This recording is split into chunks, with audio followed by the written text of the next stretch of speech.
And so we are going to do our segment called Don't Quote Me on This. And we're taking a quote from somebody that we respect. In this case, somebody that Mike really respects. And we're just going to talk a little bit about it and how it might have, affect us, impact our life through the quote. And maybe, you'll get something out of it too. So the quote that we have today is from the very famous and sometimes infamous David Lynch, the filmmaker David Lynch. And the quote that we're talking about today is, "Intuition is the key to everything in painting, filmmaking, business, everything. I think you could have an intellectual ability, but if you can sharpen your intuition, which they say is emotion and intellect joining together, then a knowingness occurs." How about that, Mike? Which is just on a, sometimes I think it's Lynch's world. We're just living in it. I That's probably true. We're all in a Lynch movie. They got it wrong with The Matrix. Right. We're in a Lynch movie. What I really like about this, and then I'll fling it around the table really quick. I'll fling it around. A well-drawn message about it. I really like this because I think a lot of great, achievers in the world, hopefully a lot of people from Cleveland that were on that list probably got this, that, sometimes there's just not enough time in the moment to think about it or to do all this stuff. So you have to make a decision. And if that's an intuitive decision that's based on prior experience, knowledge base, and, emotional maturity, I think you're going to make that decision the right way 9 times out of 10. It's people who don't have those 3 things that end up making decisions that are just kind of off the cuff or wild or on a whim. I know Steve Jobs was big on intuition, and he got it. Intuition isn't like a magical, mystical feeling that you just get. It's not something that just pops out of the sky. It's really a bunch of layers. So what I like about Lynch is that he's saying you can apply it to everything in life. And I also like when filmmakers talk outside of their industry and just say, look, this is what I learned from making films. I think you can apply it to everything. And I think people are really comfortable around intuitive people because they feel like that person will make a decision that's fair or that's going to get all of us through this. So this really spoke to me. I'm definitely going to think about it and contemplate it more. Oh, definitely. What do you think? Oh, for sure. What was that other quote? Something like, if you give me 4 hours to chop down a tree, I'm going to spend the first 3 sharpening my axe or something like that. There you go. It's doing all the little things over and over until they just become second nature.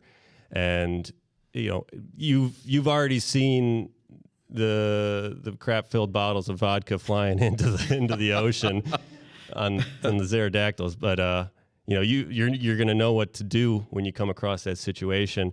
And that is, we've talked about this several times of just do it, just start doing it, keep failing, just keep doing it. And then when you are put in a position where you have to succeed, you're going to be ready. You've built up all your skills. You have a good baseline. And then if something new comes up that you don't know, you're going to already have that background of how to figure out what to do.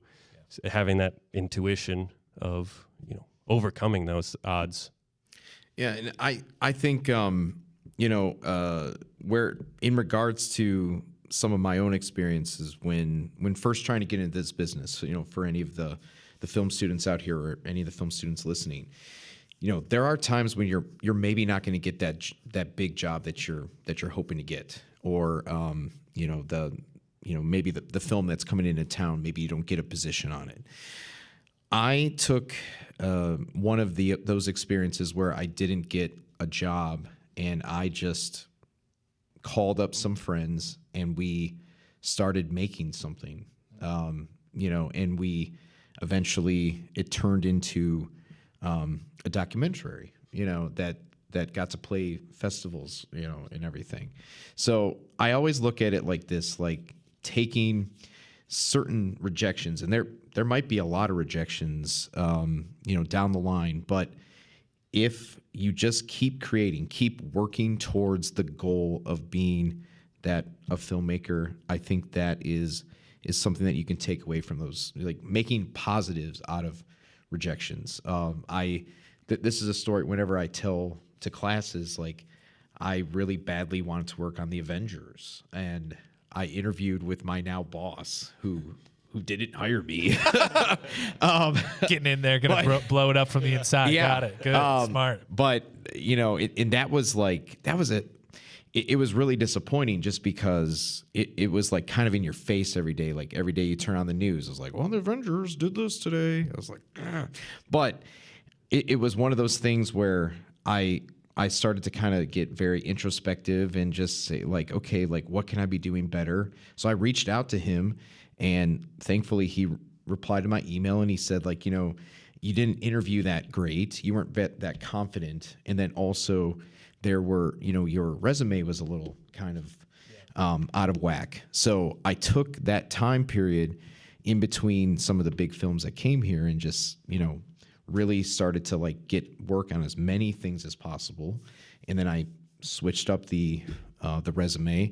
And when Captain America came around and they were looking for people, I reached back out to them, reapplied, interviewed much better, and I got the job. So it's one of those things where, like I said, never take that rejection as the first answer. I really like that. I think diligence and dedication is what you're talking about right there. And I know I get a lot, like our audience tonight is a lot of eclectic, occupations, a lot of people who do different things from photography and business and engineering and finance. And, when I talk to younger filmmakers, and I think really you can talk to younger people and yourself, is that you just don't be too fast. Like, don't rush yourself. Have patience. There's masters out there who have been doing things that they've been doing for such a long time. I heard a story the other day about a man who was playing blues up until the age of 85 and finally got an album. Like somebody finally signed him to do like an album. And it's just, you just keep going, you keep loving it no matter what it is.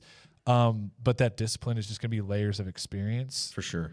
And then pretty soon people are going to start coming to you to say, how did you do it? And hopefully you're going to tell them like a lot of hard work, because I don't think anybody really gets anywhere without that grind. Yeah, that's the thing, is a lot of young people, anyone starting off in any industry, you glorify these people that have been doing it for decades, and you're like, oh, I'm never going to be in that position doing that. It's like, no, you can. It's going to take, 5-10 years to get there, but you got to start here, ground zero.